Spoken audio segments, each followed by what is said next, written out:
one of the things I wanted to do was show these two older rod wrapping setups. If you're looking for a wrapping jig or thinking about what you might want to use to start out, I'm going to tell you why you really don't want something like this. And I think you could actually do a better job on a cardboard box more often than not than you will on these two jigs right here. Now this one's a homemade contraption. I'm pretty sure there's some things about it that make it look to me like somebody made this in their shop. And there's some things I do like about this, and there's some things I like about this other one too, but overall they just don't work that well. So I'm going to start out with the one that was made for commercially. It was made by HERTERS, and they were made in Minnesota. And this is a HERTERS number 28 or 29. It's a little hard to tell. This is cast iron, so some of the casting on it makes it a little hard to read what that says. I believe it says 28 though. The way this works is you would clamp it onto a tabletop, and your rod would go in these hoops here, these metal hoops, and they're not completely smooth, so you want to be careful if you were using one of these. One thing I do like about this is I like the fact that it's so small. I mean, it would be really portable. This wire actually comes off of here just by pushing it back like that. So it would store real easily in a drawer or something. But actually using this is not all that easy. So the size of it's pretty nice, but using it's a different story. And one of the things that's a problem is there's no way to kind of position your blank in here and keep it still as you're doing things, and you definitely can't let go of it. The blanks want to slide around in here on these rods quite a bit, and the way that it sits, it almost kind of leans down just a little bit, so the rod doesn't really sit in this groove unless you're using a whole lot of tension on it.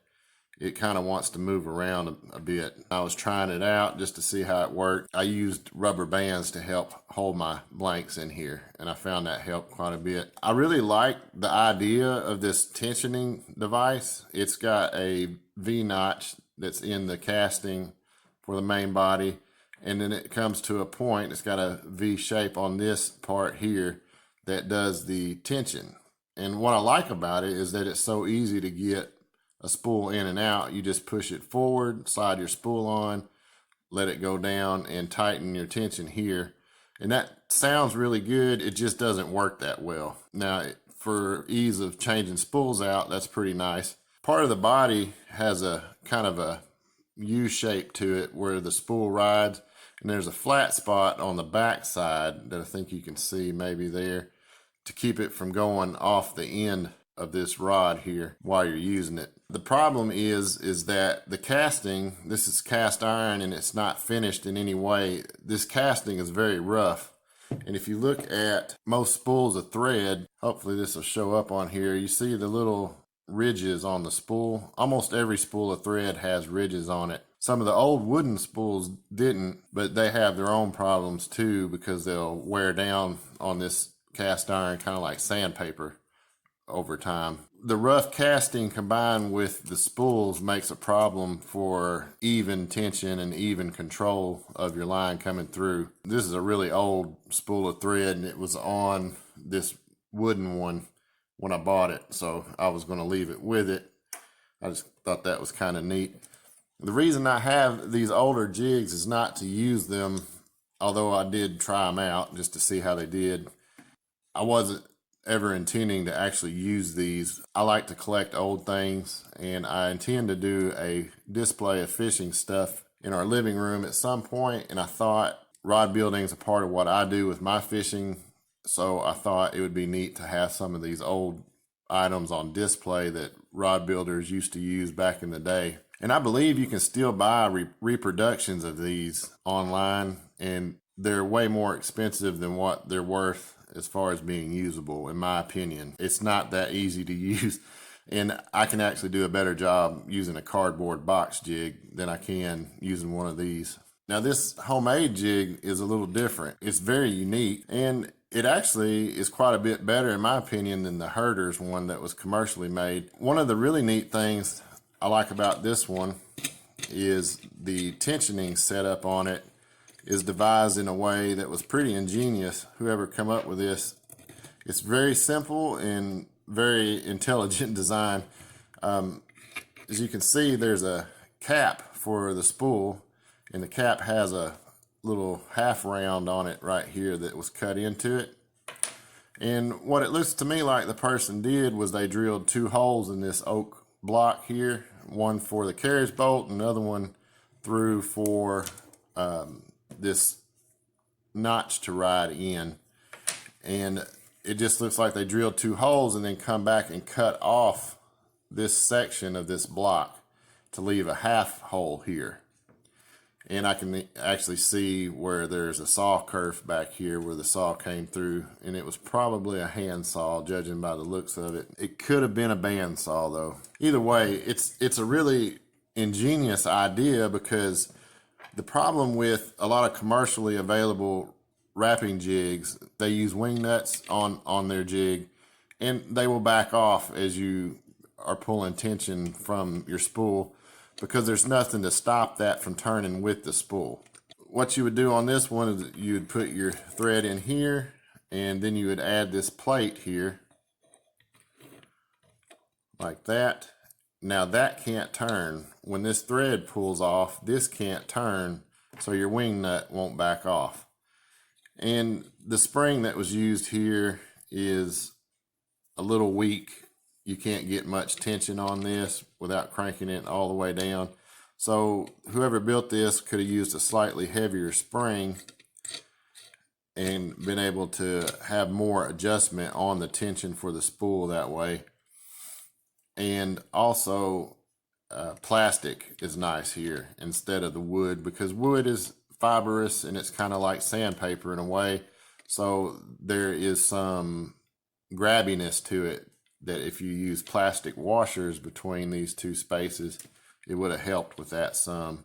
Kind of like drag on a spinning reel. So this is a really neat design. It functions pretty well. There's some problems with it. It's a little tippy. Now, if it was screwed down to a work table, it would probably be okay. The other drawback, obviously, is there's not any adjustment for the arms. You know, you kind of got what you got. If you're wrapping a tip top, you'd have to come up with some kind of support back here to hold the blank up, because it would want to tip back every time you went to put a little tension on it with the thread. It might help some. Also too, if you were doing something with the tip top and you had it back here, obviously there's a problem there with the alignment of the spool. It would cause you some problems if you're having to wrap over on this end. And then the further you get it out, this isn't the tip top section, but especially on ultralight rods and stuff, they want to flex a lot, so it would be wanting to bend in. So there's no support that's able to be moved really close to that tip top. But this actually is a neat design. I really like it a lot, and I think it looks beautiful too. I mean, it's a really nice handmade. It's got a nice patina to it, and they even put a felt bottom on the bottom of it, and that old school green felt on there. It's really neat, and I like it a lot. I'm glad I bought it just because I think it looks so cool, and it's something that somebody made at some point, and they put a lot of thought into it. I mean, just cutting these out, these arms like this out of a solid piece of wood, you know, I do woodworking. I know that somebody spent some time designing and building this jig, and it's really neat because of that. Functionality is almost secondary. It's almost a piece of art, in my opinion. So you can see what they've done with these arms here is they've cut notches, and they're just 90-degree notches, but when you angle them up, you get a V notch for your blank to set in. So your blank will ride in that V notch on this side. And this is pretty cool too. You can loosen this nut up here and swing these arms completely around like that and retighten it. And now you have some notches here that would work really well on smaller diameter stuff. You can see how narrow this notch gets on this end, and then on this end it's wider, so they would intend for you to put your tip top section towards this side. So that's pretty neat. I mean, somebody really put a lot of thought into that, and I think it looks amazing. I mean, it's just so nice. They even cut a dado in here and glued or screwed, I don't know, it looks like there's some screw hole indentions here, so they screwed this block into this dado. So they spent a lot of time coming up with these ideas, and I think it's really neat because of that. One thing that's almost certain though is that it's homemade, and you can see here these holes look good on this side where these are, and I'm not even sure what those holes are for, unless they intended to put some way to tighten these down onto a solid mount rod and maybe use thumb screws or something. I'm not sure why those holes are there exactly, but you can tell they misdrilled on this side, and that's something you wouldn't see on something that was made commercially. So this is obviously something somebody made. There's two holes on this side, so there was a misdrill there that they corrected before they went all the way through to the other side. So I think that is just a really neat piece of art almost, and that will look really nice on display, and I'll probably leave the old thread in there with it. The thing I like most about this is it does have a little versatility where you can swing your arms around from side to side depending on your blank diameter. And this thread tensioning idea is so simple. The idea is so simple, but I would have never thought of that, to drill through your two holes and then cut the bottom one out to leave a half round and then make a notched plate. I wouldn't have come up with that on my own, and I think that's really pretty intelligent of that person to come up with that idea, and it works really well. It's just a little grabby because it's wood on the spool instead of something more like plastic and metal washers to help buffer that there, so you can get a little more smoothness out of it. This is really neat. I like this a lot. So if you're planning on getting into rod building, I would honestly recommend that you do something like a video I have. I will put a link up here in the top right hand corner of this video. There's an info button there at any point during this video if you want to check out some of the links I put in there. Go look at this video if you haven't already about a cardboard box wrapping jig that I show you how to make. I did this, I think it's been a few years ago now. So I still have that cardboard box jig that I showed people how to make. My intention when I did that video was to give people an idea for something that they could do that wouldn't cost them a whole lot of money, but it would allow them to even build a full rod if they wanted to, and it probably wouldn't cost them anything for the jig.